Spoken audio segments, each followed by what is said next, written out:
자, 퇴직금을 어떻게 지급하느냐에 따라서 퇴직금은 크게 두 가지로 구분된다고 보시면 돼요. 회사에서 직원들의 퇴직금을 유보 갖고 있다가 직원들이 퇴사를 하면 그냥 직원들한테 옛날 전통 방식으로 회사에서 지급하는 방식이 있고, 그다음에 외부 금융기관에다가 직원들의 퇴직금을 갖다가 예치해 놓는 방법이 있는데, 외부 금융기관에다가 퇴직금을 예치하는 방법을 우리는 퇴직연금 제도라고 해요. 퇴직연금 제도에는 두 가지가 있습니다. 하나는 확정급여형. 이렇게 한번 기억하면 어떨까? 즉 회사에서 직원들이 1년 이상 근무하게 되면 퇴직금은 확정된 금액을 받아야 되겠죠. 그 확정이라는 기본적인 그 베이스는 내 연봉, 급여라고 일단은 생각은 하겠지만, 정확히 얘기해서 예를 들어 이런 경우죠. 여러분들하고 동기, 같은 날짜에 회사에 입사한 동기가 있어요. 한 친구는 3년 다니다가 그만뒀어. 한 친구는 10년을 다녔어요. 그러면 들어갈 때 연봉은 같겠죠. 그럼 퇴직금도 똑같은 금액으로 계산되느냐? 그게 아니라는 얘기죠. 퇴직금은 내가 퇴사하는 시점에 그 전달 3개월치를 평균합니다. 3개월치를 평균해서 거기 1일당 얼마인지까지 계산해요. 그래서 1일 하루에 만약에 여러분의 급여가 시간당으로, 아니면 1일당 급여가 예를 들어서 10만 원 이렇게 한다면, 내가 근속한 연수에다가 월 단위로 몇 개월, 만약에 100개월을 했다면 120개월 했다할까요? 120개월이면 10년이죠. 120개월을 갖다가 곱하는 거야. 그럼 그게 자기 퇴직금이 계산이 되는 방식인데, 그러다 보니까 동기라 할지라도 3년 근무했을 때 그 퇴사 시점에서의 3개월치 평균 그 급여로 그 근속연수 곱하는 거죠. 그 금액하고 내가 10년 근무했을 때 그때는 연봉이 대부분 더 올라가 있겠죠. 거기 퇴사하는 시점에 직전 연도 3개월치 평균 급여를 계산해서 퇴직금 계산하는 거하고 연도수가 그 차이가 나서 금액이 차이 나는 게 아니라, 그 퇴사 시점에 그 사람의 월급이 얼마나로 계산하느냐에 따라서 급여가 퇴직금이 엄청 많이 차이가 난단 말이죠. 여하튼간에 그래서 여기 지금 일단 여러분이 기억하셔야 될 것은 외부 금융기관에다가 퇴직금을 예치하는 그 제도는 퇴직연금제도라고 하고, 퇴직연금제도 외부의 금융기관에다가 퇴직금을 예치해놓고 그 자산의 운영을 갖다가 회사가 하게 되면 얘를 우린 확정급여형이라고 부르고요. 그다음에 비용 처리하면서 더 이상 신경 쓰지 않는다? 그러면 얘는 확정기여형이라고 부른다. 시험 문제는 확정급여형일 때 외부 금융기관에다가 돈을 이체하게 되면 차변의 계정 뭐라고 씁니까? 이게 시험 문제예요. 그러면 확정급여형인 경우에는, 자, 회사에서 월급을 받으니까 그렇게 연동시켜서 기억하라 그랬죠. 그 자산 운용을 누가 지시한다? 회사가 운영하기 때문에 자산 계정으로 처리한다. 자산 계정의 명칭은 뭐냐? 퇴직연금 운용자산이라고 부르는 거야. 퇴직연금 운용자산은 의미 자체를 갖다가 하나의 통장이라고 생각하시면 돼요. 그 외부 금융기관에 있는 통장에다가 우리 직원들의 퇴직금을 이체한다, 이렇게 생각하세요. 그러면 보통 예금이 증가하는 거니까 자산 처리할 때 퇴직연금 운용자산도 하나의 통장식으로 생각을 해주시라는 얘기죠. 거기에 관해서 확정 기여형인 경우에는 그냥 회사에서는 퇴직급여라고 하는 비용 처리하고선 더 이상 비용 처리했으니까 더 이상 신경 쓸 필요 없는 거죠. 두 가지 방법이 있다고 생각해 주시라는 얘기예요. 여러분이 지금 현재 여기는 회계 1급 과정이기 때문에 퇴직금을 설정하고, 그 다음에 퇴직금을 외부 금융기관에다가 예치하는 그까지만 설명을 해드렸죠. 실무에서는 퇴사하는 사람 없어요? 확정급여형이 됐던 확정기여형이 됐던 직원들이 퇴사하게 되면, 퇴사하고 난 다음에 여러분들 만세 부르고 아무것도 안 할 거예요? 확정기여형은 아무것도 회계 처리할 필요 없어요. 이거 내보내주는 걸로 끝나는 거니까. 직원들한테 퇴직금을 지급하는 것도 금융기관에서 직접 할 거고, 원천징수도 금융기관에서 직접 해요. 그러면 회계 담당자는 확정기여형 퇴직연금 제도를 운영하는 회사에 여러분이 있다면 더 이상 회계 처리할 게 있다 없다? 이거 되게 편하죠? 그러면 제가 2005년도에 이거 시행할 때 둘 중에 어떤 걸로 해놨겠어요? 나도 귀찮은 거 싫으니까. 그래서 DC, 할인했어. 그래서 이걸로 대비하고. 근데 시험 문제는 세무 2급에서는 얘가 나와요. 언제? 직원이 퇴사했을 때. 그러면 세무 2급에서는 이제 그때 과정이 나가게 되면 실제로 직원이 퇴사했을 때 퇴직급여 지급명세서라는 거 작성해서 줘야 되거든요. 아까 그 우리 정희 씨가 질문하셨을 때 뭐 4대 보험료하고 등록금 계산하는 거 안 맞으니까 좀 더 얘기하고 싶은데 조그만 규모가 작은 데서는 그런 거 안 주거든요. 사실상 여러분의 입장에서는 나한테 그거하고 똑같아요. 내가 저기 마트 가서 뭐 물건 샀으면 특히 마트에서는 하나만 사는 게 아니라 보편적으로 일주일치 다 사면 많죠. 근데 그 사람들은 띡띡띡 찍으면 실수하는 일이 있을까? 없을까? 여러분 은근 모르시더라고. 거기 고의로 그런 건 아니지만 얘 센서가 거기 바코드를 갖다 싹 지나갔을 때 띠 소리 나잖아요. 근데 안 되는 경우가 있잖아. 그럼 또 이렇게 하죠. 띡띡 그래갖고 두 번 찍히는 경우가 있는데 제가 보기에는 그 정확도가 85% 정도밖에 안 돼요. 왜 그렇게 알았느냐면 저희 집 사람은 사고 난 다음에 명세서 쭉 다 보거든요. 그리고 찍을 때마다 하나씩 하나씩 봐요. 두 번 찍히는 게 있는지 없는지. 그래서 그때그때 얘기해 주는데 그런 실수 저희 집 사람한테만도 거기 세 번 가면 한 번 걸로 거기 실수를 해요. 중복되더란 얘기죠. 여러분들 그거 다 봐요? 거기서 만약에 하나 저기 찍어야 되는데 두 개가 찍혔어. 그럼 거기 회사 입장에서는 돈이 남겠죠. 그게 뭐라고 쓰겠어요? 그게 자비이익이에요. 하나 물건 팔고 값을 2배 받았다. 할인 매장 가서 물건 사고 돈은 더 내고 왔다. 이렇게 되는 거지. 그래서 계산서들 찍는 거 꼭 보시고. 제가 이런 거 어떻게 알아요? 저 그런 회사 다녔었잖아. 거기 자비이익이 얼마가 나올 것 같아요? 한 매장당. 거기 매장은 물건 팔아서 돈 벌고 두 번 찍어서 돈 벌고, 그죠? 오죽하면 옛날에 뭐 요즘은 하는지 모르겠는데 이 어떤 마트에서 그 계산원이 계산 실수한 가지고 5,000원치 바우처 주고 그랬었어요. 그죠? 왜 그래요? 실수하지 말라고. 그 저기 컴플레인 걸리겠어 안 걸리겠어요? 걸린단 말이에요. 그죠? 근데 희한하지. 그 마트에 그 방문하는 매장에 방문하는 고객 수가 하루에 몇 명이나 될까? 장사하려면 그런 걸 하든지 사업을 하려면 그리고 그거 앉아서 돈 버는 거잖아요. 자, 여러분들은 우선 개인적으로 여러분들이 그 계산대에서 계산할 때 품목이 여러 개니까 돈과 관련된 거는 항상 내가 주의를 기울이고 특히 돈 쓸 때, 돈 받을 때 정확하게 돈 받을 때야 뭐 목돈을 큰 돈 보통 받는 경우가 보편적이잖아요. 월급 받는 거 같은 거, 그죠? 적금 뭐 해약하거나 적금 만기돼서 받는 거 이런 것들이 있을 테니까 그거는 눈에 딱 띄지만 내가 소비 생활을 할 때 그렇게 품목이 많은 거 대부분의 사람들이 여자가 됐든 남자가 됐든 거의 10명 중에 8, 9명 정도는 그냥 한단 말이에요. 근데 거기서 내가 이거 500원짜리 아니 5,000원짜리 4,500원에 샀다고 좋아할 게 아니라 그 두 번 지키게 되면 돈 더 내는 거예요. 그죠?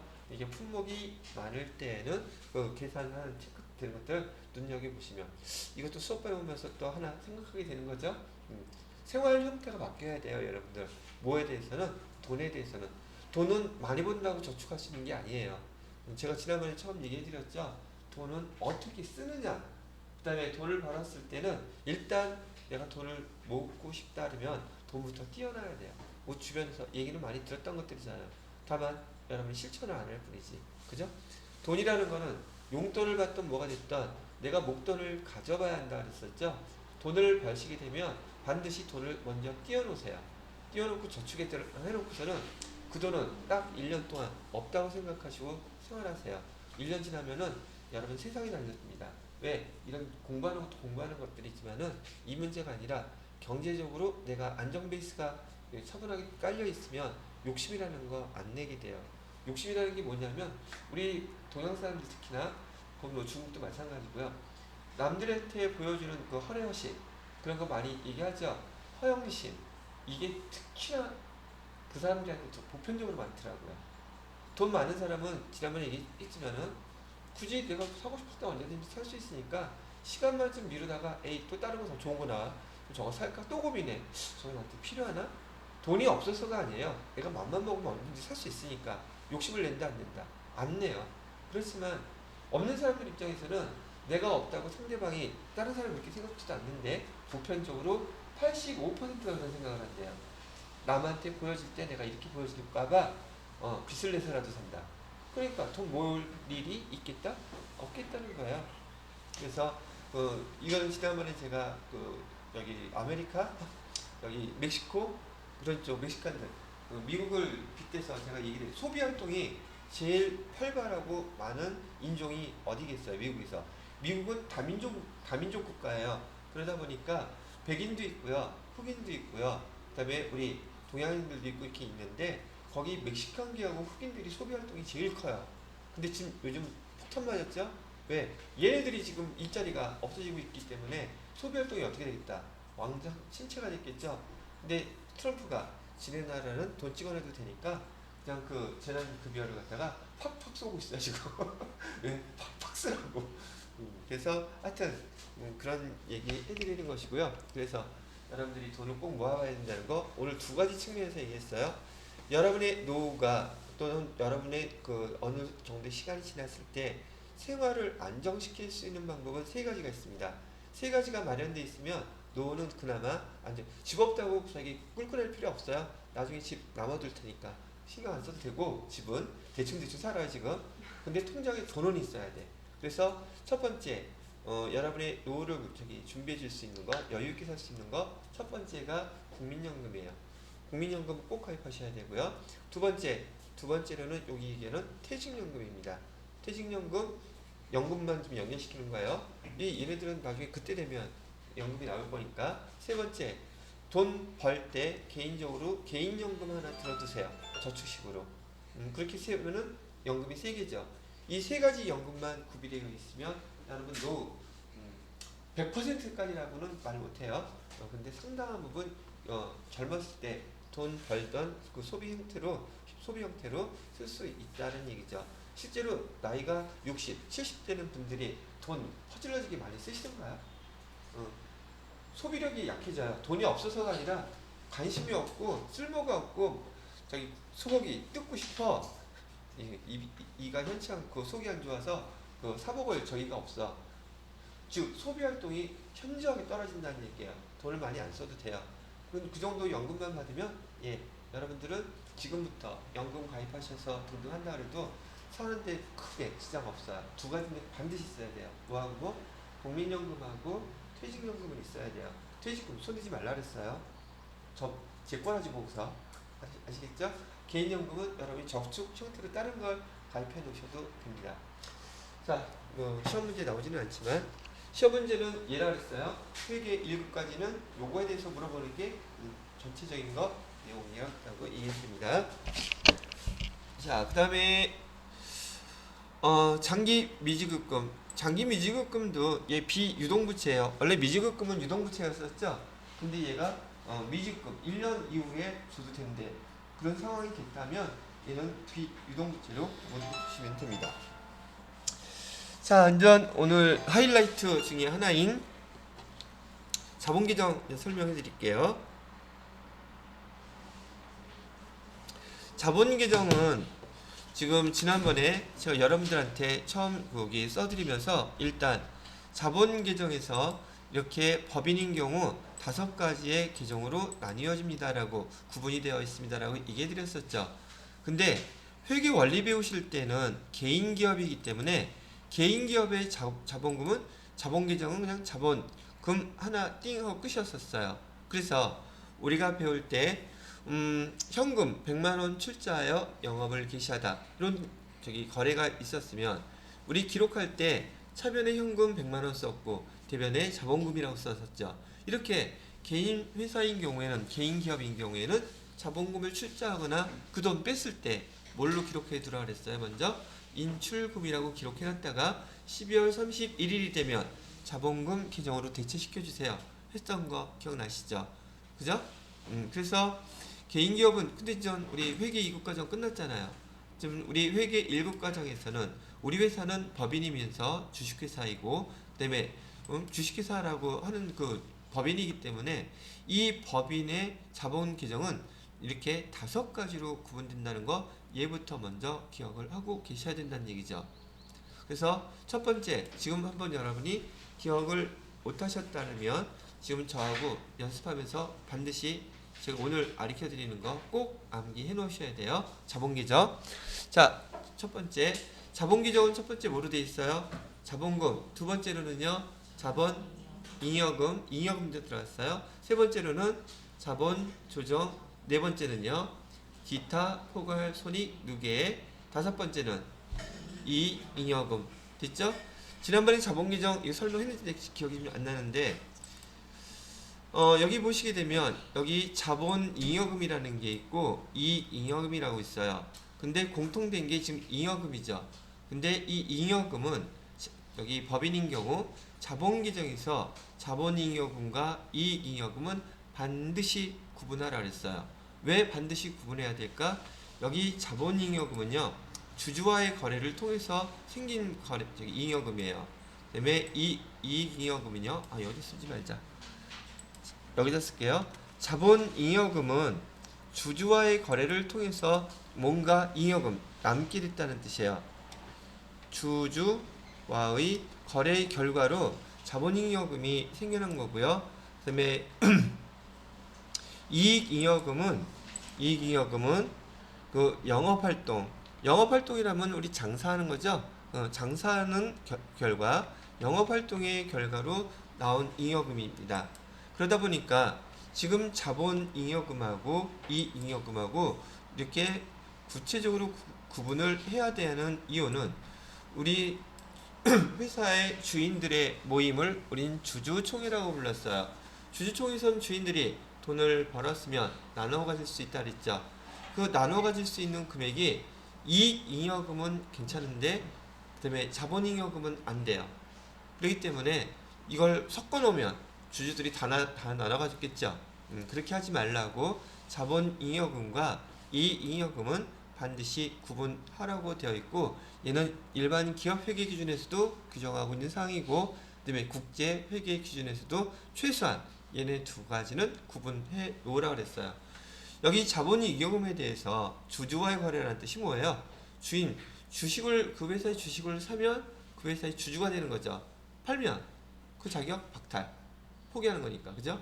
그것 때문에 주식을 샀을 때는 주식을 팔게 되면 주주였다가 주주가 아닌 상태로 변하기 때문에 그렇기 때문에 이거 두 가지를 구분해 놓으라고 얘기를 했답니다. 잉여금이니까 뭔가 남는 거죠. 자, 그 다음에 세 번째 자본 조정이라고 되어 있어요. 우리는 여기서 나와 있는 이 자본 잉여금이라든지 자본 조정 이렇게 자본자가 들어가면서 거래가 발생하는 것들을 우리 또 다른 말로 자본거래라는 용어도 써요. 자본거래 그러면 이렇게 자본계정에서 주식 거래하는 거다 이렇게 생각하시면 돼요. 뭘 거래요? 자본거래라는 용어는 우리 그 회사들의 법인들의 주식회사들의 주식을 거래하는 걸 갖다가 우리는 자본거래라는 용어로도 쓴단 말이죠. 지금 우리 계속 배우는데 새로운 용어들이 계속 나오죠. 근데 처음보다는 덜 하잖아요. 처음에는 애시당초 다였는데 지금은 좀 많이 덜해지고 있죠. 뜨문 나와요. 아직 세법은 안 배웠으니까. 그래서 처음 배울 때가 제일 어려운 것 같아요. 얘는 전문가 과정은 어떤 거나 다 그래. 처음 배울 때 용어들이 다 처음 쓰는 용어들이라서 그래서 어려운 거지. 얘를 갖다 꾸준히 반복하시게 되면 당연히 여러분 지금도 쉽게 들리는 용어들 많이 있을 거예요. 많이 반복했기 때문에. 자, 그래서 자본거래란 용어 해드리고요. 자, 그 다음에 기타 포괄 손익 누계액 설명해 드릴게요. 기타 포괄 손익 누계액이라고 썼는데 얘 보니까 중간에 손익이 지금 들어가 있죠. 그럼 손익은 수익과 비용이라는 뜻이잖아요.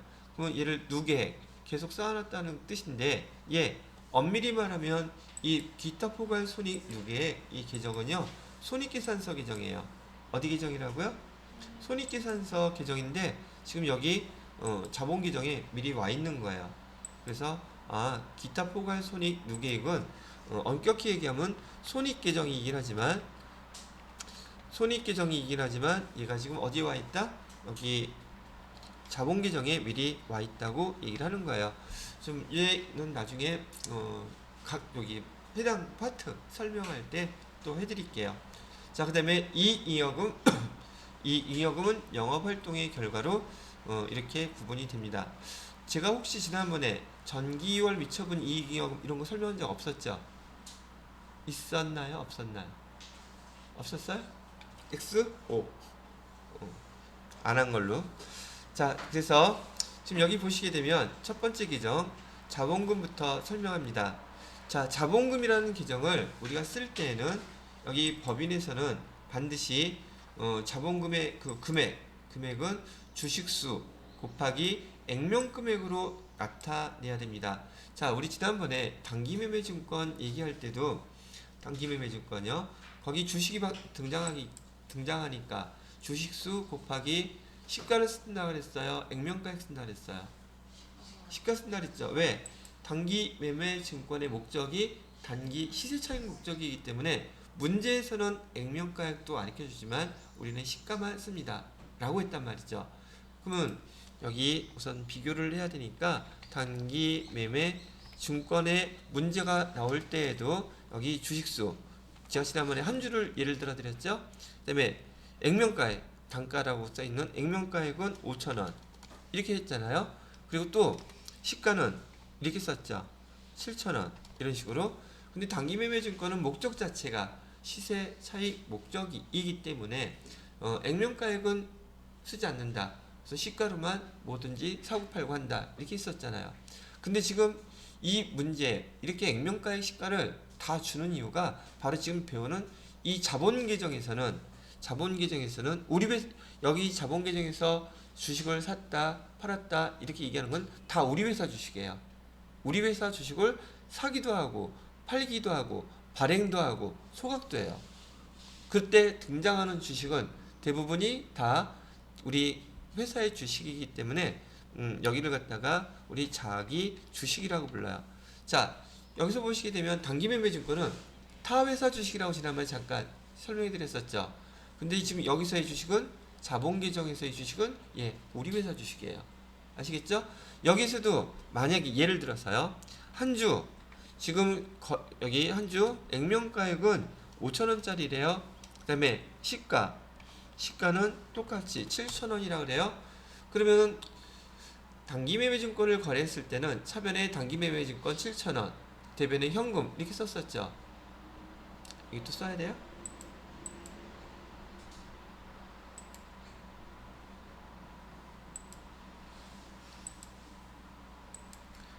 자, 지금 단기매매증권 단기 시세차익 목적으로 차변에 단기매매증권을 7,000원 주고 사갖고 왔대요.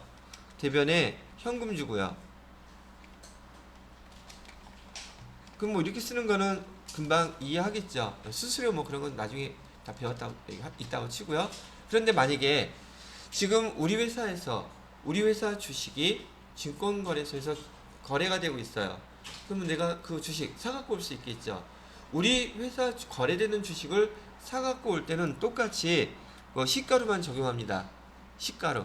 왜? 돈 주고 사갖고 와야 되니까.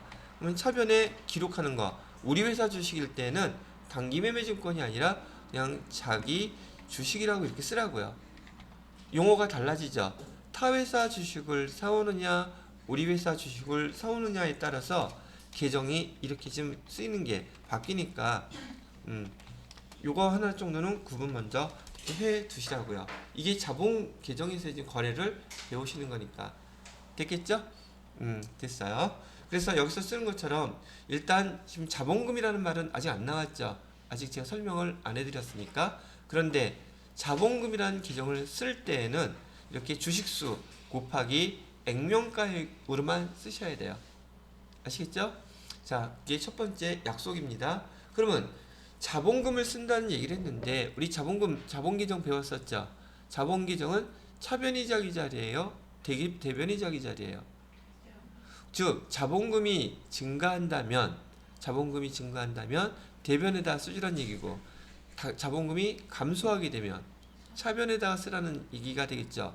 그렇다면 이 주식회사에서 자본금이 어떤 경우에 자본금이 증가할까? 어떤 경우에? 안 배웠으니까. 여기 주식회사를 설립할 때 주식수가 있어야 돼요.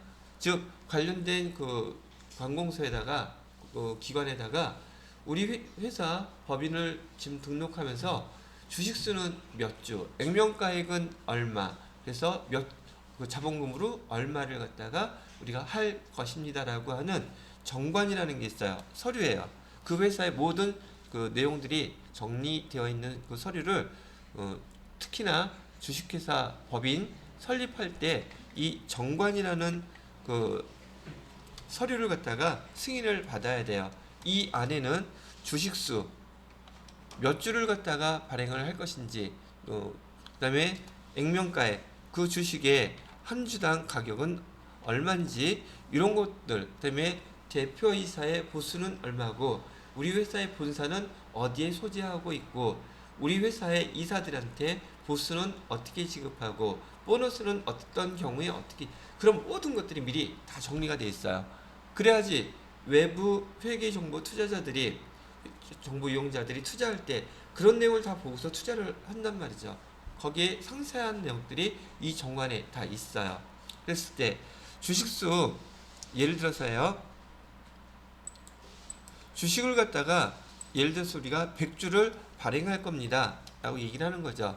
그 다음에 액면가액은 우리나라에서 사용하는 액면가액은 현재 6가지 종류가 있습니다. 6가지가 있는데 첫 번째 제일 작은 건 100원짜리예요. 그 다음에 두 번째로 작은 거는 200원, 500원짜리, 200원인가? 500원짜리인가? 500원짜리, 그 다음에 1000원짜리, 그 다음에 2500원짜리, 그 다음에 5000원짜리. 이렇게 보면 6개죠. 6가지를 갖다가 우리나라에서 액면가액으로 사용할 수 있어요. 그렇다면 100주를 갖다가 액면가액을 5천원짜리로 우리는 발행할 거예요 라고 했다면 지금 5천원 곱하기 100주 하면 자본금은 얼마가 돼요? 50만원 되는 거죠. 이렇게 그럼 자본금이 그때서야 50만원 이렇게 기록할 수가 있다는 거예요. 우리 개인 기업일 때는 그냥 100만원 출자해서 바로 자본금 썼죠. 근데 주식회사는 그렇게 할 수 없어요. 지금 제가 얘기해 드렸던 것처럼 자본금을 기록하기 위해선 반드시 주식수 곱하기 액면금액, 얘가 주어져야지만이 액면금액으로 자본금을 증가시킬 수 있다고 먼저 알려드리는 겁니다. 아시겠지요? 자, 그렇게 해놓고 그러면 액면이 지금 5천원짜리로 했으니까 50만원인데 액면가액을 5천원이 아니라 500원으로 하면은 주식수는 더 늘어나겠죠. 금액은 똑같아. 그러면 방법은 액면가액을 조정하든지 아니면 주식수를 조정하든지 얼마든지 회사에서 필요에 따라서 이렇게 할 수 있답니다. 그래서 얼마 전에 2018년도 몇 월 달인가 그때 삼성전자 한 주당 액면가액이요 5천원이었었어요.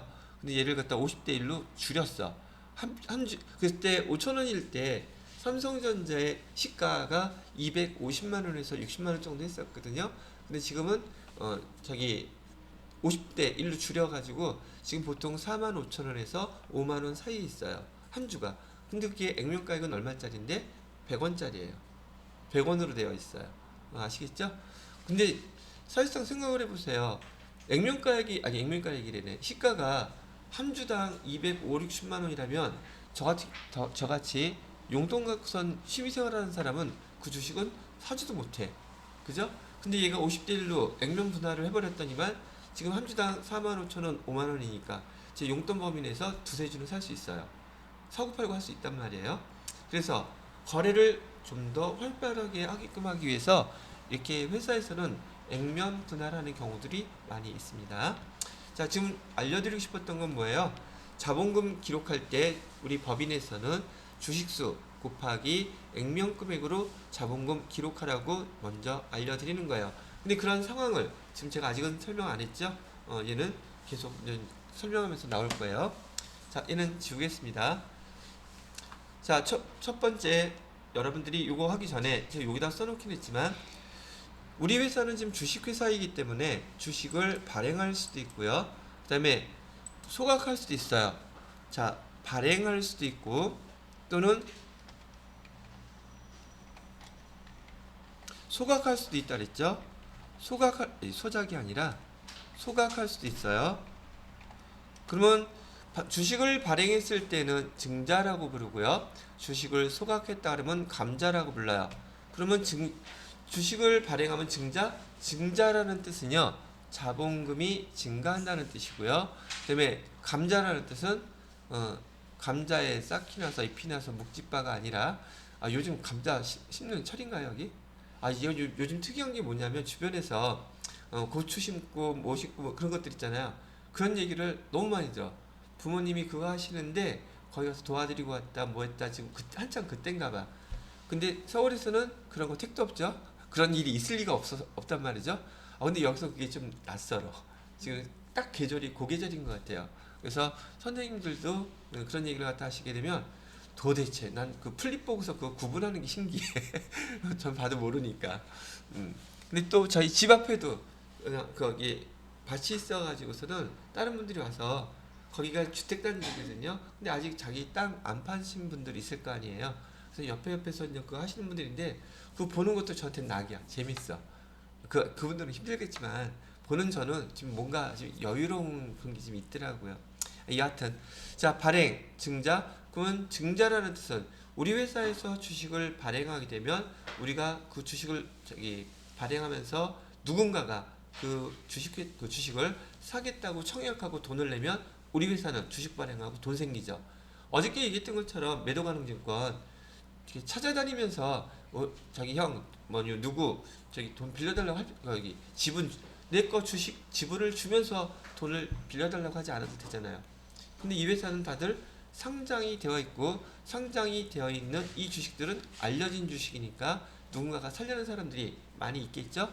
그럼 이거 거래해서 돈을 갖다가 이렇게 운영자금을 쓸 수가 있다는 얘기예요.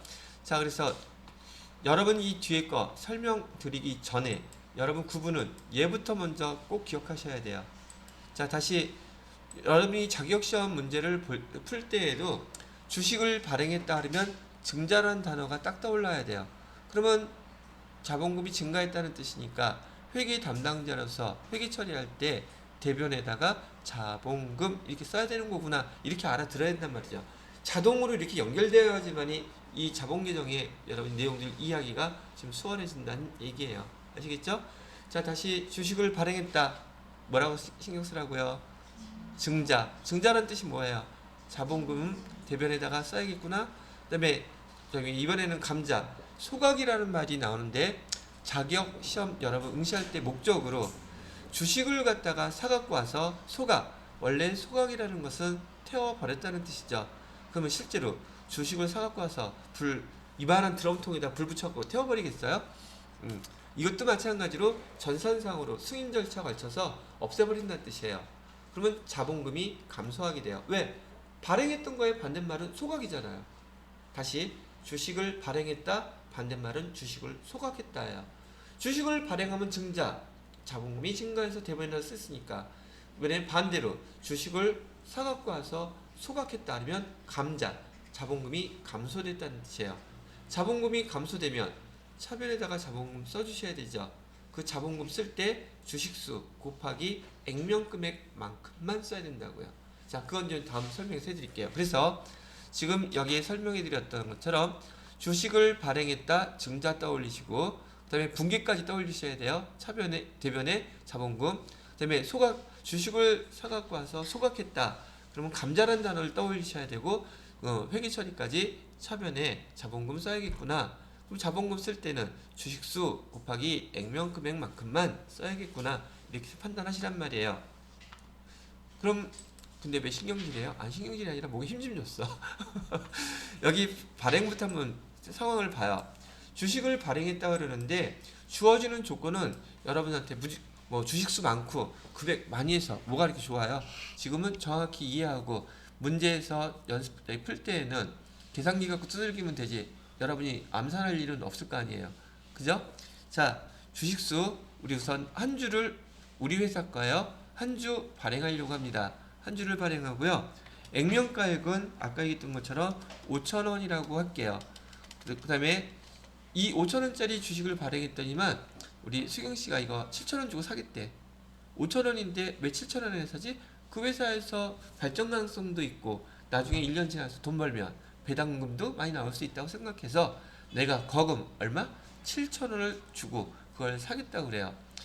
여러분들이 이렇게 새로 발행되는 주식을 사고 싶으시면 증권회사에 가면은 회사들이 언제 새로 상장하는 회사들이 있어요. 상장하는 회사들 우리 아파트 청약하듯이 거기 청약을 하면 신주 살 수 있어요. 경쟁률이 아주 좋은 회사 것들 수익이 많이 나는 회사들 거는 비싸겠죠. 지난번 이름이 생각이 안 났었는데 지금 생각났어. 저기 넷마블이라고 젊으신 분들은 게임에서 아시죠? 넷마블이 걔가 한 주당 5,000원짜리였는데 청약받아서 제가 기억에 2018년인가 2018년인가 제가 추천했을 때 거기 상장을 했어요. 근데 청약 가격이 10만 원이 넘었어. 5,000원짜리가 얼마? 10만 원 비싼 거예요? 아까 삼성전자 얼마라 그랬어 제가? 250만 원이라 그랬잖아. 거기에 비하면 귀여운 거지. 그죠? 넷마블이 지금도 10만 원 정도 해요. 근데 한 주당 액면가액은 5,000원짜리예요. 여하튼 간에 그래서 여기 지금 금액은 얼마 주고 샀느냐면 7,000원. 자, 우리가 한 주를 발행해서 지금 주식을 저기 팔았어요.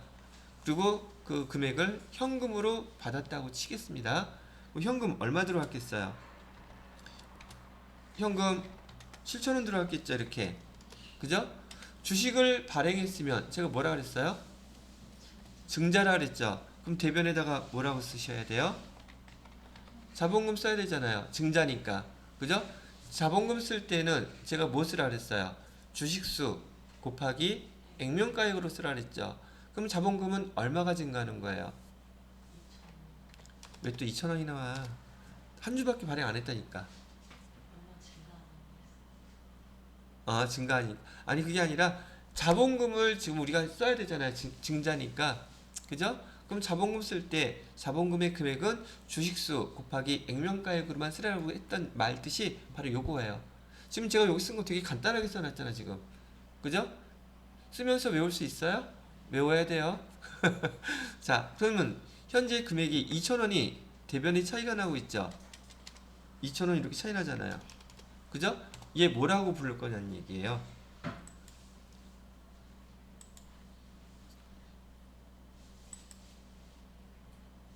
지금 여기에 써야 될 용어가 뭐냐 하면은 지금 우리가 주식을 발행했죠. 그죠? 주식을 발행했는데 액면 금액보다 돈이 더 많이 들어왔잖아요. 그래서 얘를 주식 발행 초과금이라고 불러요. 뭐라고 부른다? 주식 발행 초과금. 이렇게 어려운 용어인데 지금 자본잉여금 계정에는 지금 여기서 보시는 것처럼 주식 발행 초과금, 감자 차익, 그다음에 자기주식 처분이 요 세 가지가 있어요. 그 중에서 지금 제가 설명해 드리는 게 바로 이 첫 번째 거 주식 발행 초과금을 좀 설명해 드린 거예요. 그럼 내용은 되게 간단하죠. 그죠? 우리 회사에서 주식을 발행했는데 액면 금액보다 더 비싸게 만약에 발행해서 돈이 들어왔다면 그 차이가 나는 금액은 뭐라고 부른다? 주식 발행 초과금이라고 부른다는 얘기예요. 자, 이번에는 주식을 이렇게 액면 금액보다 비싸게만 저기 발행할 수 있느냐? 아니에요. 이렇게 발행하는데 이 사람 살려는 사람이 없어.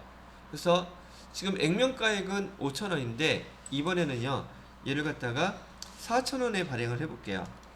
발행하기는 매한 가지 똑같아요. 그러면 액면가액 5,000원짜리를 지금 현금 4,000원 받고 발행해서 줬어요. 그랬을 때는 차변에다가 뭐라고 써야 되겠어요? 차변에 현금은 얼마 들어와요? 4,000원 밖에 안 들어오죠. 자, 근데 주식을 발행하기는 매한 가지 똑같았잖아요. 주식 발행하면 뭐라 그랬었어요? 증자. 증자하면 제변에다가 뭐라고 써야 된다? 자본금 써야 되고 자본금은 어떻게 기록한다? 주식수 곱하기 액면가액. 그럼 얼마예요? 똑같이 5,000원이죠. 주식을 액면가액보다 비싸게 발행하던 싸게 발행하던 자본금은 무조건 5,000원이 증가해요. 왜? 발행했기 때문에. 그런데 결과로 지금 봤을 때에는 차변에 지금 1,000원이 이렇게 차이가 나게 됐단 말이죠. 그러면 차변의 차이가 나는 이 금액에 대한 이름, 계정 과목은 뭐라고 써야 돼요? 또 이게 여러분이 기억해야 될 계정이 되더란 얘기죠. 얘는 주식을 갖다가 조금 전에 우리 사채 발행할 때 할증 발행, 할인 발행, 액면 발행 그렇게 용어 썼었죠. 주식도 똑같아요. 액면가액하고 똑같으면 액면 발행이라고 그래요. 근데 위에서 주식 발행 초과금이 생긴 것은 얘는 결국은 할증 발행했다는 뜻이고요. 얘보다 더 액면가액보다 싸게 발행했다 하면 얘는 주식을 할인 발행해서 돈이 차이가 나는 거예요. 그래서 그 용어를 아까 사채하고 용어만 바꿔서 주식 할인 발행 차금이라고 불러요. 그러면 그렇게 어렵게 느껴졌던 주식 발행 초과금과 주식 할인 발행 차금, 얘 지금 공통점은 액면 금액보다 주식 발행하는 금액이 비싸거나 싼 거 두 가지를 지금 설명해 드린 거예요. 그러면 기준을 생각할 때도 액면가액보다 비싸게 발행하게 되면 돈 남으니까 얘는 자본 잉여금에 속하는 주식 발행 초과금이라고 부르고, 만약에 액면가액보다 싸게 발행하게 되면 얘는 주식을 할인 발행한 거니까 그 돈이 차이 나니까 주식 할인 발행 차금이라고 쓰는 거구나 라고 정리할 수 있지 않겠느냐는 거예요. 됐어요? 자, 10분 쉬셨다가 오늘은 얘를 아작을 내보도록 합시다. 아시겠죠? 자, 얘는 지울게요.